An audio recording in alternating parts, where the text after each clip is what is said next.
Yo, yo, yo, what's up, everybody? This is your boy Isaac, And this is your boy Bryce. and we are brothers on tennis. And folks, we are heading into a lot of tennis. The Sunshine Double is coming up, but we've got a lot of things going on overseas, a lot of tournaments, some 500s. The ladies have back-to-back tier 1,000 events. There's a lot going on, Bryce, a lot of tennis. Bro, how are you feeling in regards to the tennis that we have seen thus far? You know, it of course I'm very interested to see how people are backing up the Australian Open, Yes. results. And even though we didn't have all the big people playing this week, kind of that next grouping of players, there were some interesting results, and some things to look forward to for this upcoming season. That's right. That's right. And it like I said, a lot of interesting matchups, interesting results. Yeah. And so tell me, Bryce, which side would you like to start with? Do you want to start with the ladies since they had the big tier one, or you want to go with the men and their three tournaments that they had? Yeah, let's run through the men first. All right, all right. Well, very quickly because I know we don't need to spend a lot of time on this one, Mm. and that was the tournament in Argentina, Buenos Yes. Aires. Mm-hmm. Just simply stated, shout out to Serendolo. Mm-hmm. He is always a baller on clay. He's got that big forehand. He played his way through, and there were a lot of Argentines in that draw. And Right. he, of course, made his way through. He was the top seed, and he got the victory. So shout out to him. The one thing I would like to kind of throw out there, which I feel is we'll see if it's going to be a storyline or not. But Joao Mm-hmm. Fonseca, who is supposed to be the Brazilian hope, I'm not seeing a lot going on with him thus far Mm-hmm. in 2026. Now, of course, he's a teenager. There's still a lot Right. of space for him to grow. But like I said, he got so much attention so fast. It's interesting that he's going out to some of the people that he went out to because to be low, I would have felt like he should have been Mm-hmm. able to take that match. So Right. I'll pass it to you, Bryce. Any thoughts on Buenos Aires or any of that? Well, number one, like you said, shout out to Sarundalo. These are the type of tournaments he wins. Yes. I mean, we've seen this for a number of years. Nobody really plays that's out of his range, and he is probably the best on clay. And he's down there with the home front, so Right. not unexpected there. Look, you hit the nail on the head. I hear everybody talking about Fonseca, and to be just real honest, I don't even really think about him. I Mm. haven't seen enough from him. Yeah, I mean, it's exciting to see those highlight shots that he hits, here and there, but I'm not seeing the victories Yeah. Yeah. consistently. Consistently. Exactly. So I don't have him in my like. It was funny. Someone, I think it was Bublik, was kind of talking about like some of the top players out there, and he named him, and I was like, really? Really? Yeah. It's like he hasn't put enough out there for me to really, really have him included thus far. I can appreciate Right. that he is a hopeful, because of course Mm-hmm. we have people that we look at and be like, yes, they're hopefuls. Yeah, we'll see Right. where they're going. And I do feel like at some point he will definitely start rising and get himself in the top, 16 and potentially even the top 10. But I just don't know that I see that happening in the next few years. I Right. feel like it's more of a 3 to 5 year thing with him. Mm-hmm. But like I said, I would have expected him to take out Tabilo, and that did not happen. So No. anyway, with that being said, shout out to all of the folks that attended or participated in the Buenos Aires tournament. Yeah. Bryce will jump over to the Rotterdam tournament indoors. Mm-hmm. And how about Alex Deminar stepping in there and telling Felix Auger-Aliassime, ain't nobody scared of your indoor game. I got indoor game too, son. Don't get Yeah. it twisted. I was Right. really, really surprised how well Alex Deminar played and played against Felix. I mean, gave him a whole biscuit in that second Second set. set, he did. Yes. He So talk to did. me about it. Talk to me about that tournament, bro. Well, I'm first of all, shout out to FAA. He continues to play well, Yes. so Yes. continuing to justify that new top 10 ranking, Yes. that he's got. But look, to me, Alex has always been a super good player. I just feel like he lacks that killer weapon, that one weapon that he can use in his game that allows him to truly impose his game Right. on somebody else. But when you play someone, and I'm not, trying to be funny or anything, but when you play someone like a Felix, a lot of times you don't have to impose your game on someone like him. You just don't make any mistakes and you keep the ball within the lines and Right. victory is within your grasp. But he's super fast. He's great defensively. He doesn't make a lot of mistakes. And for probably the majority of the tour, that's a problem.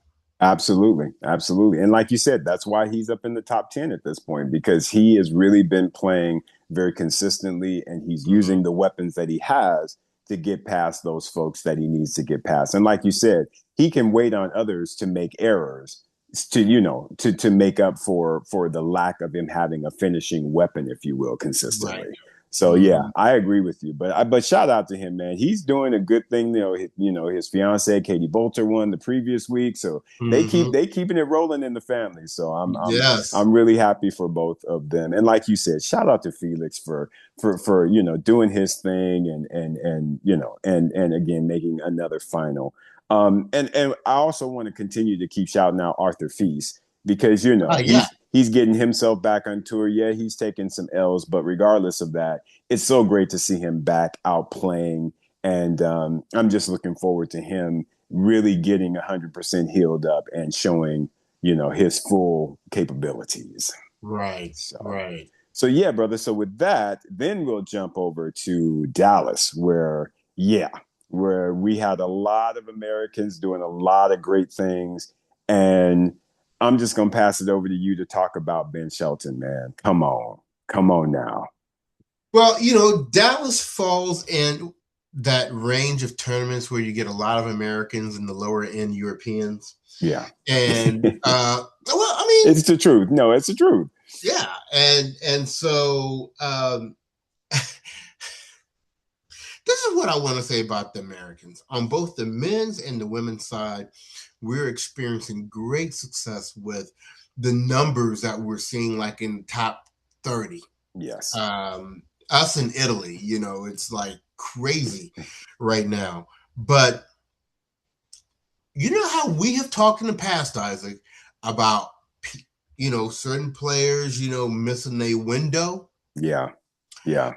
I think we might need to start having that conversation about a couple Americans. And the two that I'm thinking about most prominently are Tommy Paul and Frances Tiafoe. Yeah. Because now they are both ranked in the lower 20s. Yep.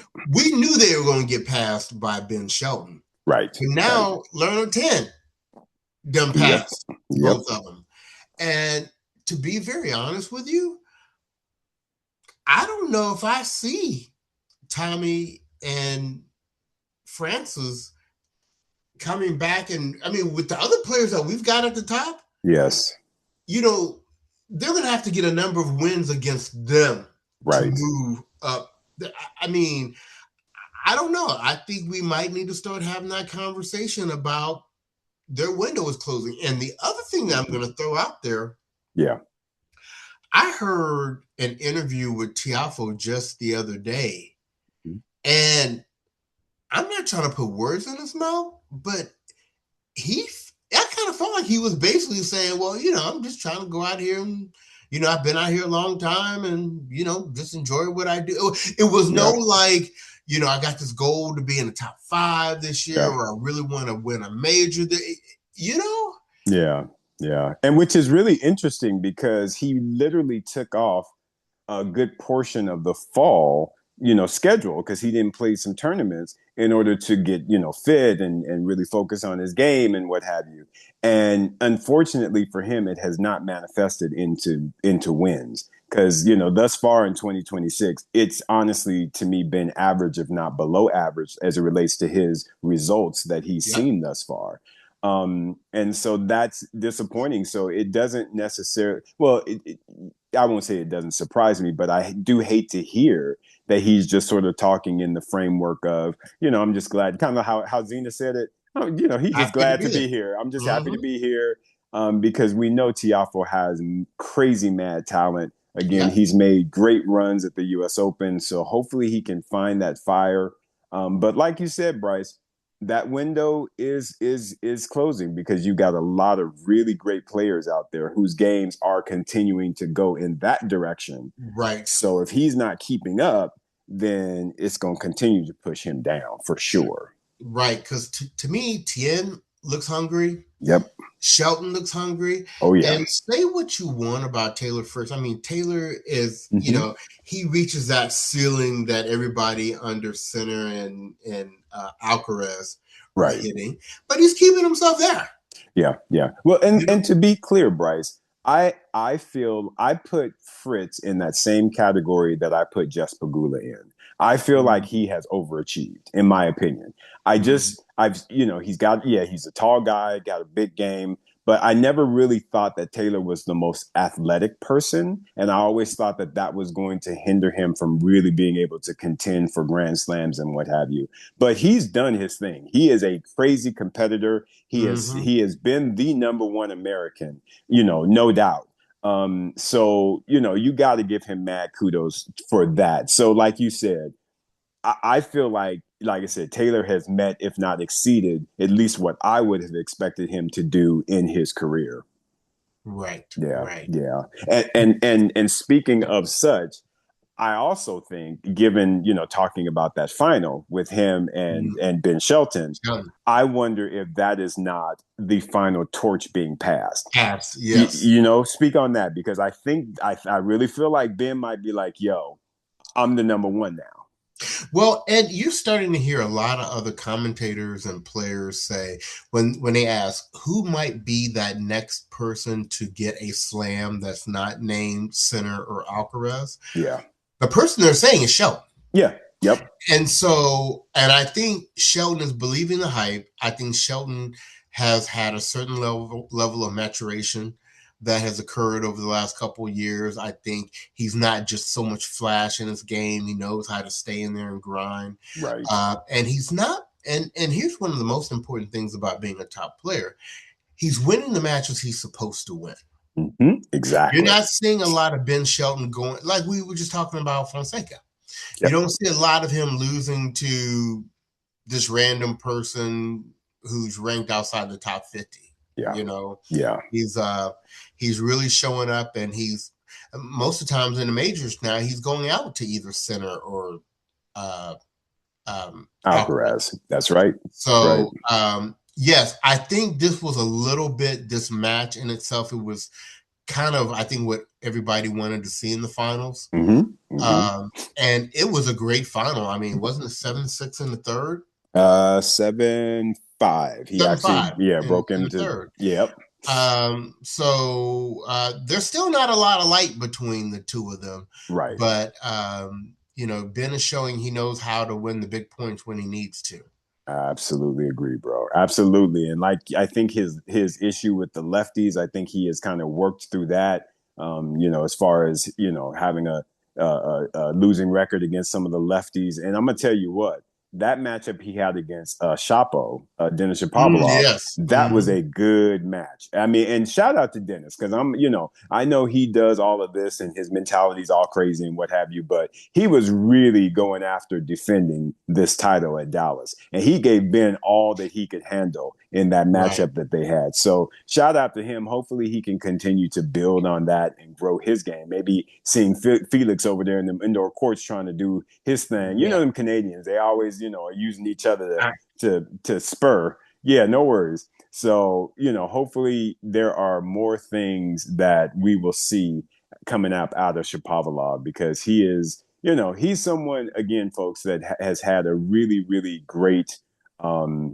past. He's had some great results, and we want him to have success. So with that being said, shout out to Chapo, shout out to Ben Shelton, of course, for doing what he did and delivering in Dallas. So kudos to him.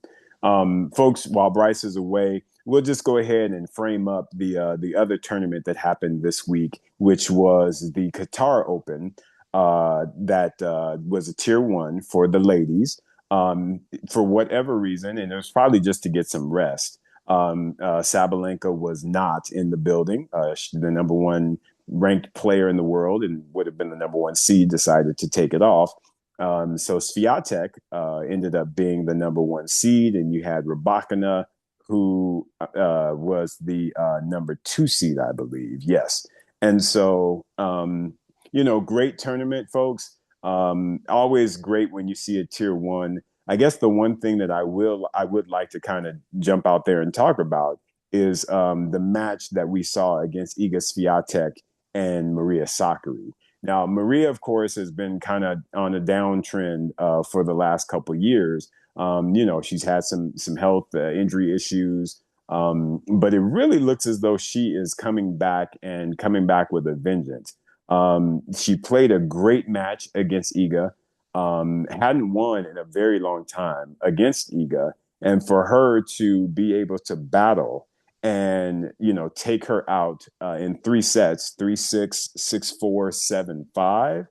I really feel like that is a great stepping stone for Maria Sakkari. I think that her 2026 campaign is really off to a very nice start. Her and Tom Hill are doing some good things, and she is really pushing her agenda forward. So kudos to her on that. Some other mentions in that tournament, of course, you had Rybakina, who was coming off of defending the Australian Open, but the story that just cannot be understated is Vicky Mboko. Vicky has had a tremendous last few months, if not last half year, if you will, on the WTA tour. She has been playing well. She has been stacking up victories, folks, and it has been awesome to see. And in this particular tournament, she had some really, really tough matches to fight through.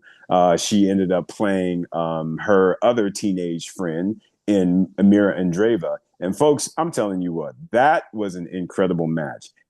How Vicky Mboko pulled that out, I just don't even know and or understand it. But, Andreeva had her, dead to rights in that third set, but Mboko stayed with it. She stayed focused, and she was able to just, stay calm in those critical moments. And the fact she pulled it out, I mean, I felt so bad for Andreeva because, she was in tears when they went to the net to shake hands and they gave each other hugs. So that there's a good camaraderie there. There's a good relationship there. So I felt for her, but at the same time, I had to really, really dap up Vicky Mboko for being able to establish or get that victory. That was amazing, folks. And then you take it to the next round where she plays Ostapenko, who is always hitting the cover off the ball. And boy, oh boy, I actually thought that would be a little bit closer, but it felt to me like she out-hit Ostapenko, which is not something that a lot of players can say that they're able to do. And so she took her on. And I mean, like I said, folks, I was shocked when I saw that she gave her, gave her a whole biscuit in the second set. It was a 6-3, 6-2 victory for Mboko. Just absolutely amazing. And then you get to the final where she plays Muchova, because Muchova was actually the player that took out Sakkari in order to make it to the final. And let's talk really quickly about Muchova. She's got a new person on her team, which Bryce and we absolutely love this gentleman. He is her coach now, Sven Gronefeld. We interviewed Sven, years ago, once we first got kind of the Brothers on Tennis and the podcast started. And Sven is one of our absolute favorite guys, favorite coaches on the circuit. He's coached some of everybody. So the fact that he is in Muchova's camp, we were just very, very excited to see that. And hey, it looks to be paying dividends because Muchova has always had that game that is just very fun to watch. I find her to be very likened to Barty, who just had so much variety in her game. She can play so many ways. She can come to the net. She can serve and volley. She can rally at the baseline. I mean, she's able to do so many things. And it's just a great thing to see. So we were able to, the fact that they are now connected. It was tough for me in the final, y'all. I have to say, because I loves me some Vicky Mboko, and so I was rooting for her. But at the same time, it's like, Karolina Muchova is honestly my favorite player to watch. I'm not even gonna lie to y'all, just because I love again her variety. So it's like, and the fact that Sven is in her camp, I was just sitting there like, who do I actually want to win this thing? And at the end of the day, I was impartial and said, hey, let the best player win. And on that particular day, it ended up being Karolina Muchova, who actually hadn't won a title in some time. It had been years. So the fact that she was able to get past Mboko 6-4, 7-5 in the final, I mean, it was pretty awesome. I mean, she showed so many aspects of her game that it was like I said, it was very pleasing to see, folks. And so again, very happy that she was able to collect that title. Extremely happy for Vicky Mboko for just being able to again make her way through these players, keep stacking victories, keep growing her resume. Bryce and I both talked about Mboko, making it into the top 10 in 2026. Well, guess what, y'all? She already did it. She ended up, by her run, ended up moving into the top 10 this past Monday. And so she's there. She's doing big things. I think Bryce and I both, expected her to really produce some great tennis this year, and she is definitely meeting that expectation. I would not be surprised if she is pushing for a top 5 spot at the end of the season. And I do believe if she can avoid any injuries or major issues, I honestly feel like she will be a part of the WTA championships at the end of the year. The injury is a concern, though. I'm going to be honest with you, folks, because, again, the tournament going into the Australian Open, she had to have strapping on her leg. I believe in her match against, who did she play? It might have been, yeah, it was her match against Rybakina, where she had to have her wrist taped up. And so that was a little bit of a concern as well. But she's a teenager, so how it is. Them teenagers, they are able to bounce back off of these little injuries and things like that. They're very resilient in that manner. So hopefully there is no major issue with her health, and that she can continue to be out there and really play good tennis. So again, shout out to Vicky Mboko, shout out to Muchova for taking the title, and yeah, just really happy for both of those ladies for doing their thing. What's up, Bryce? Just letting the folks in on the tournament that we had in Qatar. Talked a lot about Mboko, her great run, and how she's continuing her great form. Our excitement for Muchova, the fact that Sven Gronefeld is in her camp now. She gets a title after a few years. I'll just throw it to you. Any comments or any feedback that you want to throw as it relates to the Qatar tournament? I was super excited for that final. Yeah. And like you said, Sven is one of our absolute favorites, so we always support whoever he's coaching, but particularly when he's coaching somebody we already like. And I can't remember, I think it was Tracy Austin during the final that made the comparison between Muchova being kind of like a modern day Hana Malakova. And I think that is dead on. The moment she said that, I was like, yes. And being a Martina Navratilova fan, I was always more worried about Hana playing Martina than Chris ever playing Martina, because you knew Hana Malakova had every shot in the book. Yeah. And that's kind of what Muchova has. Yes. And it's one thing, we've seen a lot of players have every shot in the book, and sometimes they get kind of confused about shot tolerance and what's the right shot to go for when. And Muchova seems to know what to use when.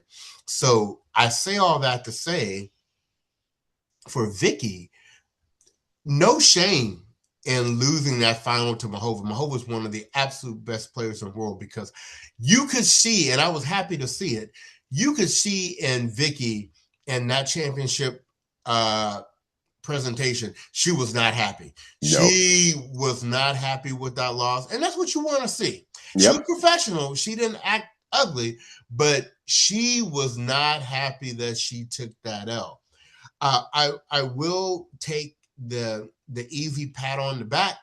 I remember I stated, what was it, in either our award show or wrap up show. I was like, my prediction: Vicky's in the top 10 by the end of the year. Yeah. I just didn't expect for it to happen in mid-February. Exactly.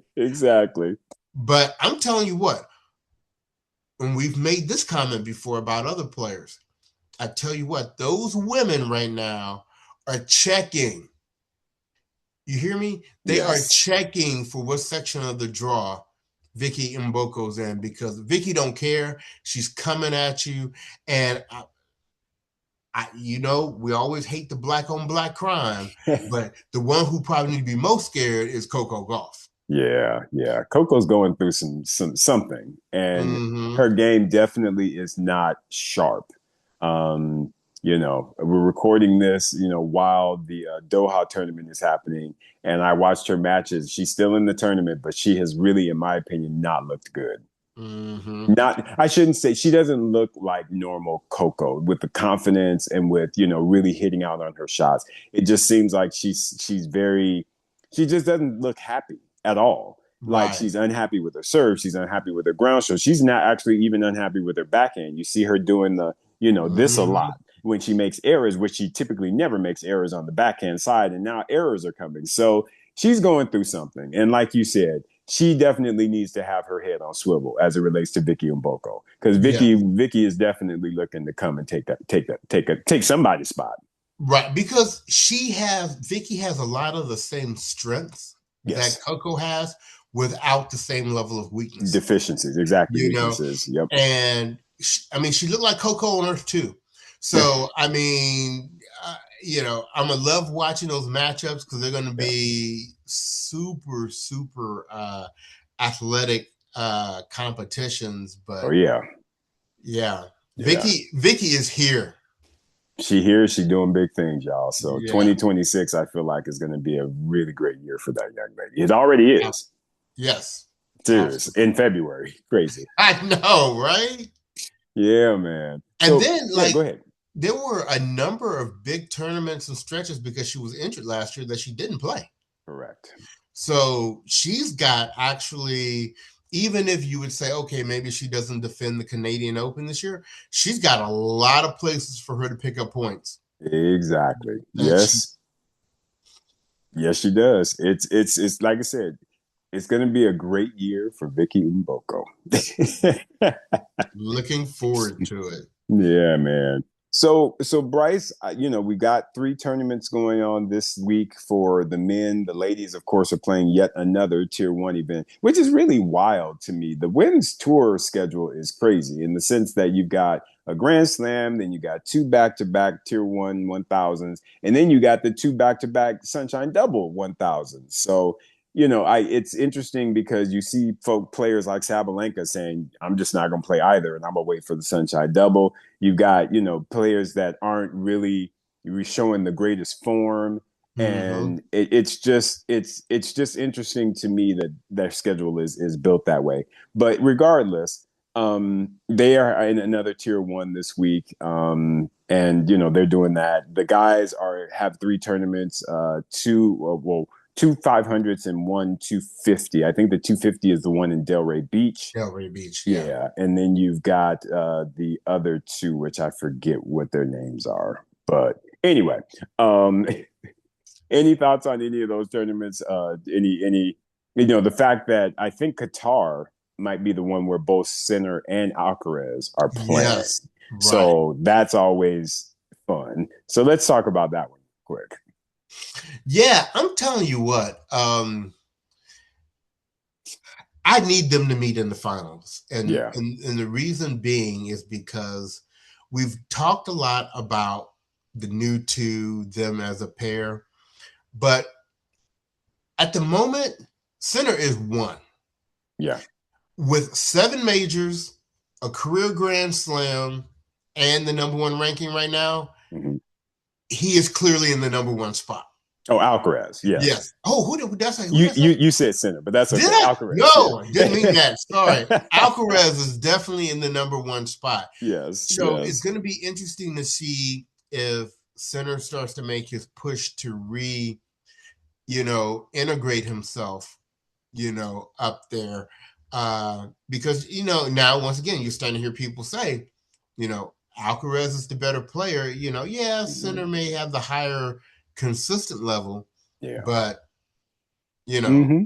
there's a But little in more of a gap now in the results. right, but in truth, Bryce, I'm gonna be honest because it goes back to a point that you actually kind of had mentioned. You know, I can't remember when, but it's kind of like with these tournaments.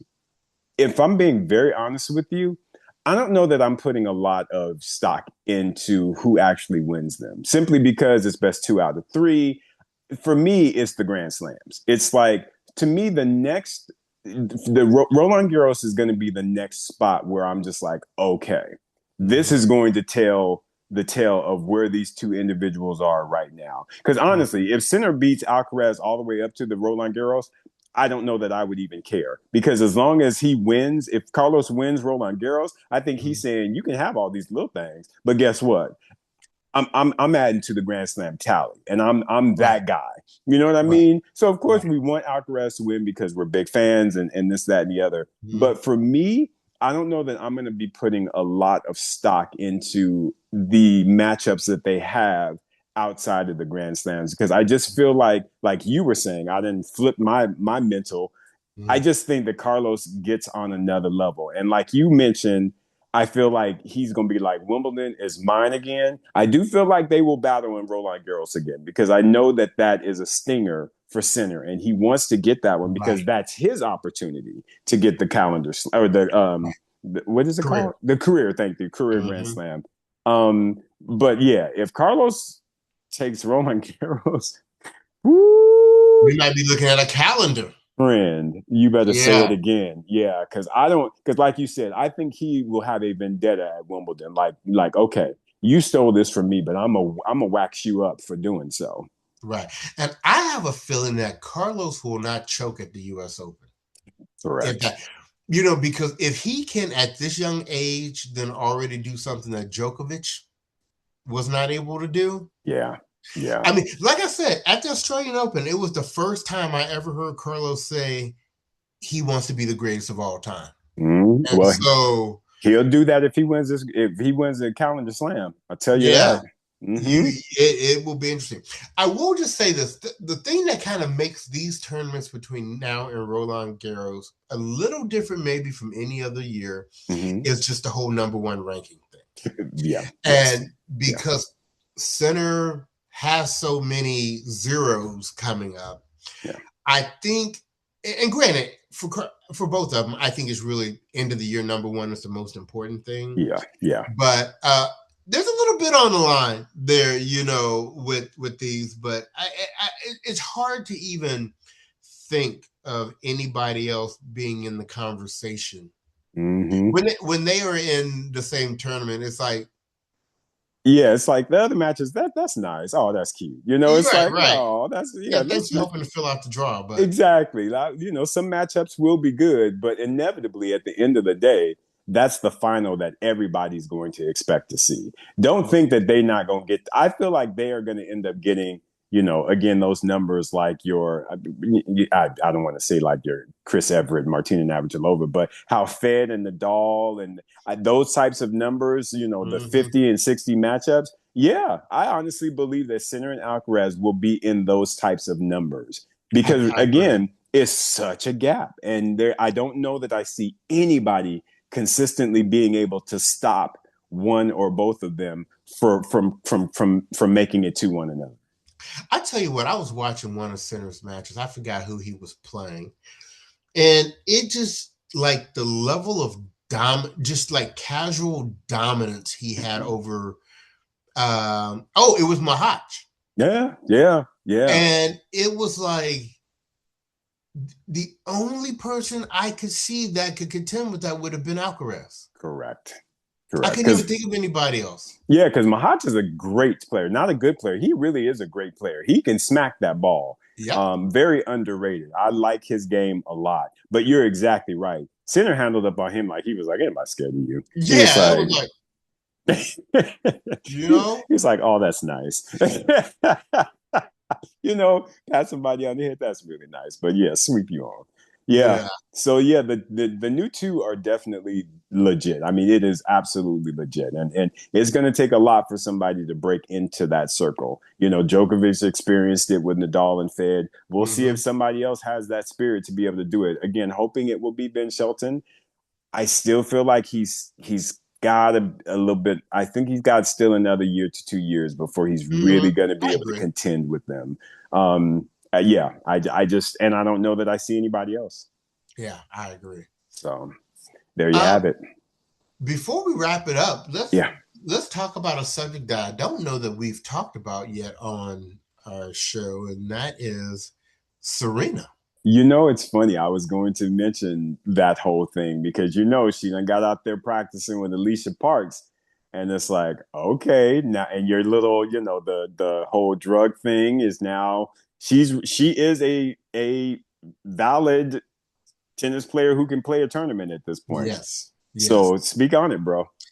At first, my thought was, okay, she's just doing this to play doubles with Venus on maybe some of her final tournaments. And maybe it still ends up being that, right?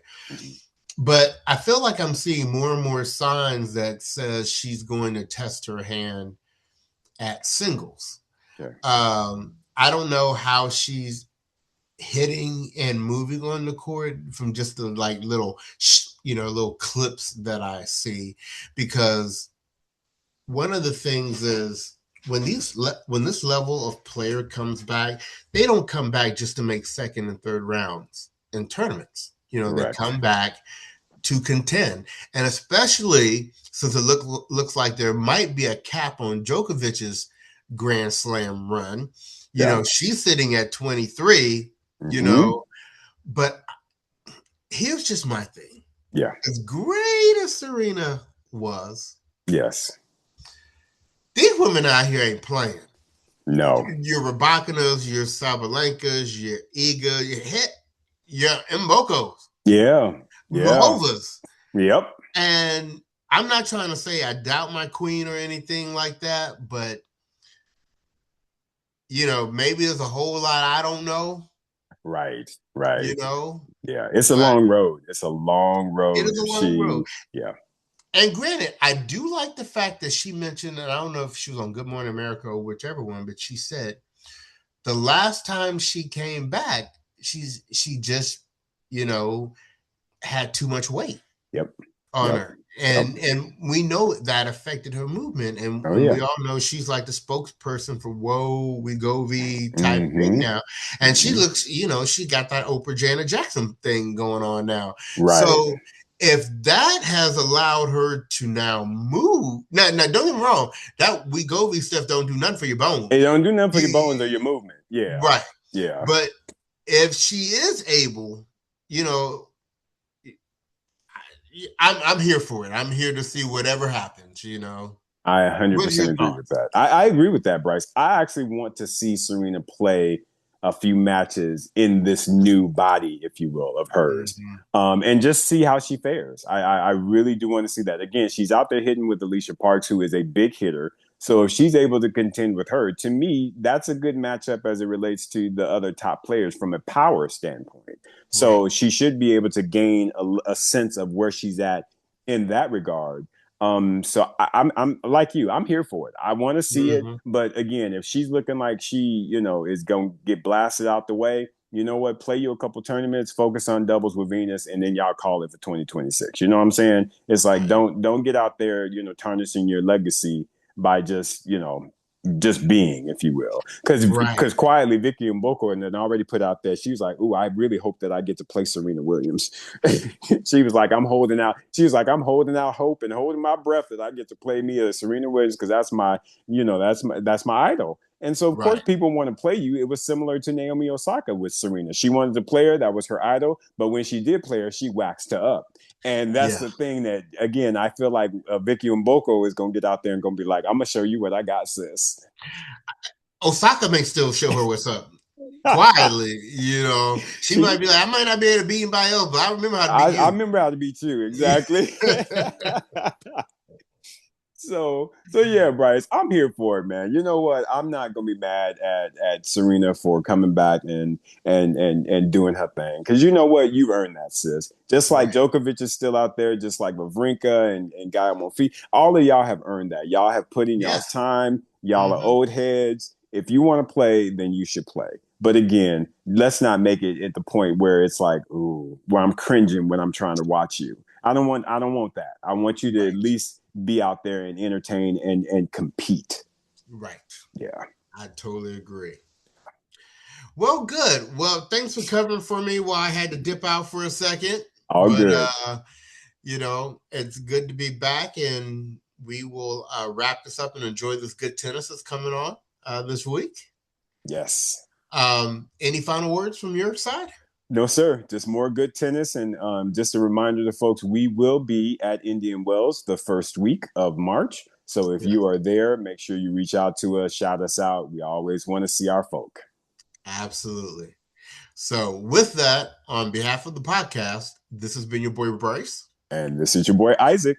and we are Brothers on Tennis. Everyone, be well.